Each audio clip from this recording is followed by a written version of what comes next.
Continuamos haciendo el estudio bíblico de Primera Tesalonicenses, capítulo 1, y vamos a leer los versos 6 y 7. Y dice así: ustedes siguieron nuestro ejemplo y el del Señor, cuando a pesar de todo el sufrimiento recibieron el mensaje con la alegría que da el Espíritu Santo. Por eso se convirtieron en ejemplo para todos los creyentes de Macedonia y Acaya. La mayoría de las traducciones no lo muestra, pero en el versículo 6 Pablo sigue la misma oración que comenzó en el versículo 2 y continúa hasta el versículo 10.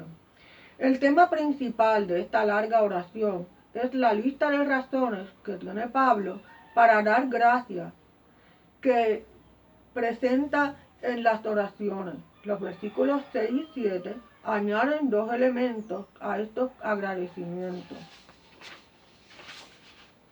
Pablo da gracias porque los tesalonicenses le han imitado a él y a sus colaboradores.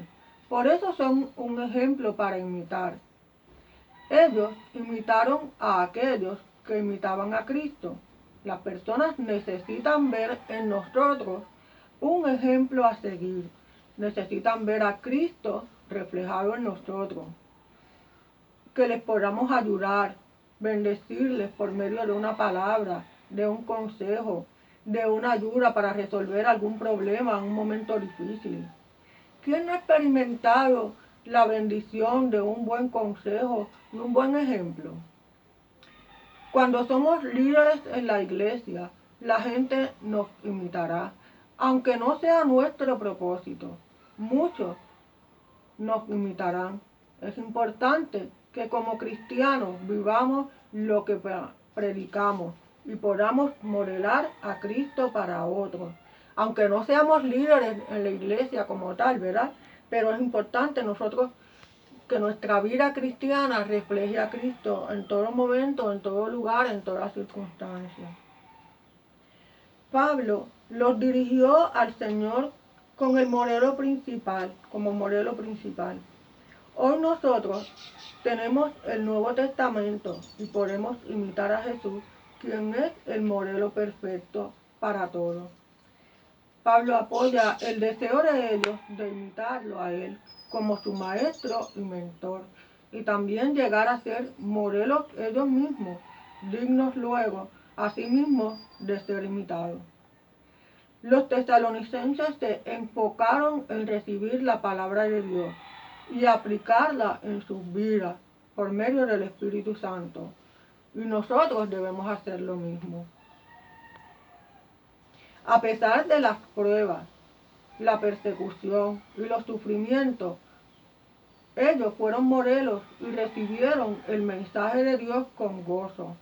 Los tesalonicenses experimentaron la persecución como Pablo y descubrieron el gozo sobrenatural en el sufrimiento, así como Pablo y Silas lo habían experimentado antes. Como decimos, eso se encuentra en el libro de los Hechos, en el capítulo 16. Vamos ahora a leer el versículo 8 y 9 de Primera de Tesalonicenses.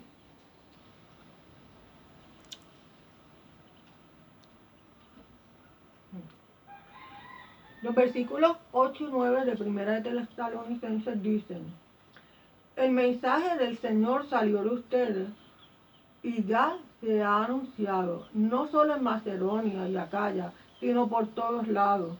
La fe de ustedes en el Dios vivo es tan conocida que ya no es necesario que nosotros digamos nada, pues todos cuentan lo bien que ustedes nos recibieron y cómo dejaron los ídolos para servir al Dios vivo y verdadero.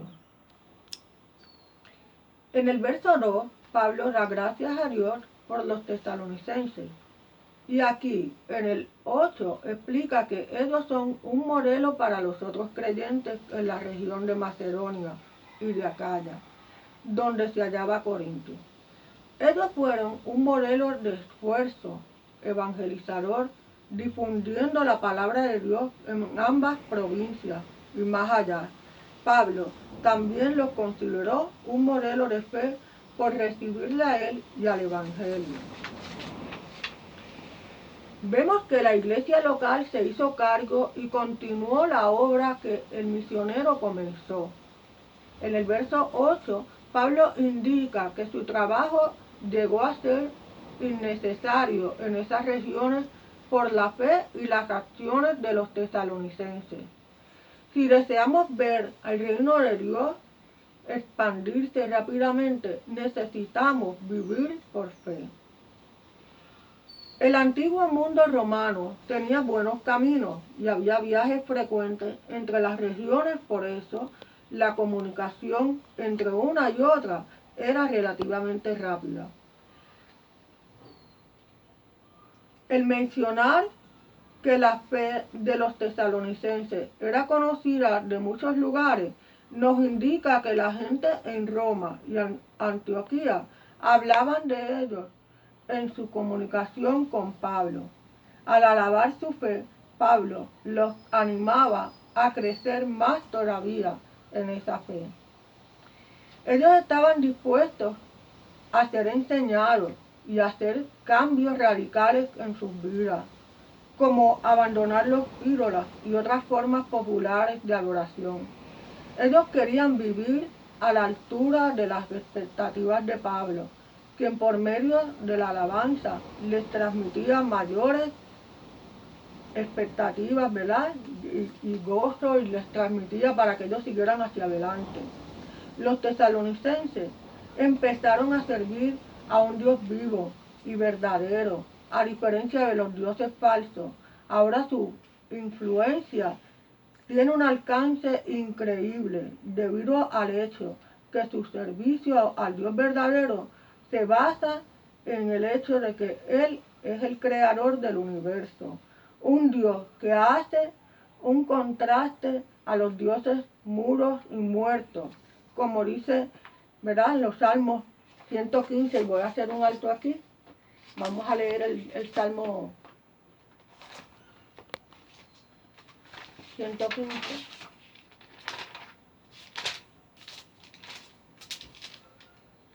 Alabado sea el Señor.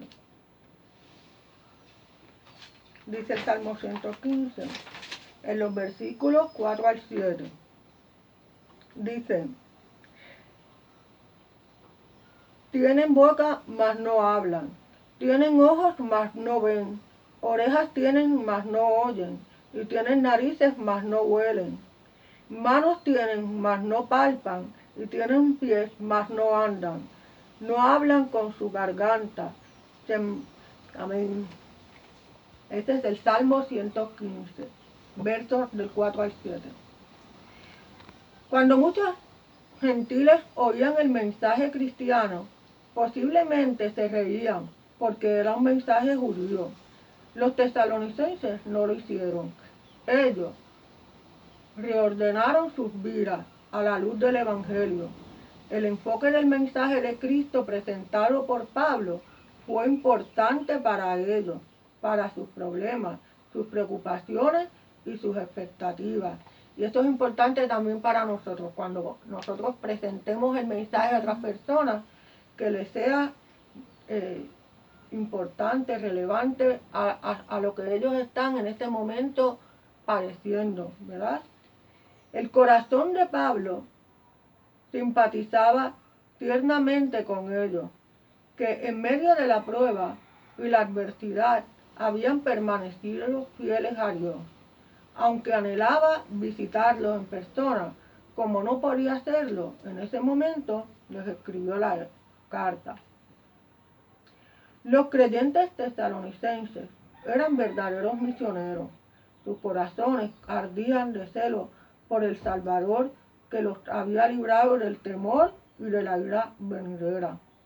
Por la gracia de Cristo se había producido una maravillosa transformación en sus vidas, y la palabra del Señor transmitida por medio de ellos iba acompañada de poder, y las verdades presentadas ganaban corazones, se añadían nuevas almas a la iglesia.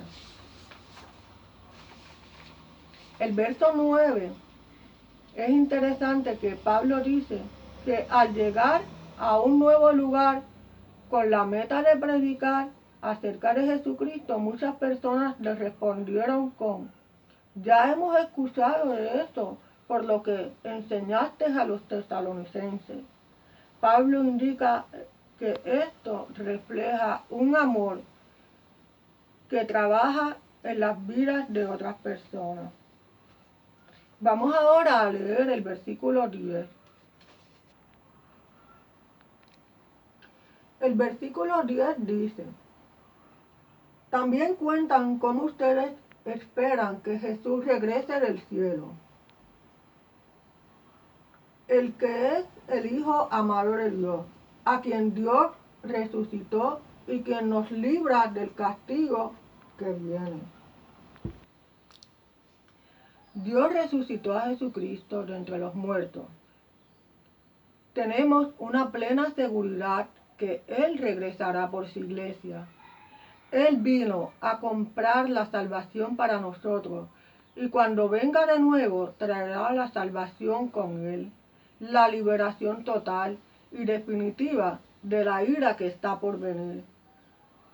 Todos, sin demora, debemos huir de la ira venidera, buscando refugio en Cristo y en su salvación. En el libro de los Hechos, en el capítulo 1, verso 8 en adelante, nos dice: sin embargo, cuando el Espíritu Santo descienda sobre ustedes, recibirán poder para ser mis testigos, no solo en Jerusalén, sino también en toda Judea, en Samaria y hasta lo último de la tierra. Y mientras les decía esto, ascendió al cielo y desapareció envuelto en una nube. Los discípulos seguían con la mirada fija, viendo cómo se perdía en las alturas. Y en eso, dos varones vestidos de blanco se pusieron junto a ellos y les dijeron: Galileos, ¿por qué se han quedado mirando al cielo? Jesús regresará de la misma forma en que lo han visto ascender al cielo. Gloria a Dios. Jesús habló con sus discípulos, y esto lo vemos en Juan capítulo 14, y les dijo: no se angustien, confíen en Dios y confíen también en mí. En la casa de mi Padre hay muchas viviendas. Si no fuera así, no les habría dicho que voy a prepararles un lugar. Si me voy a prepararles un lugar, volveré para llevármelos conmigo. Así ustedes estarán donde yo esté. Y ustedes ya conocen el camino para ir a donde yo voy.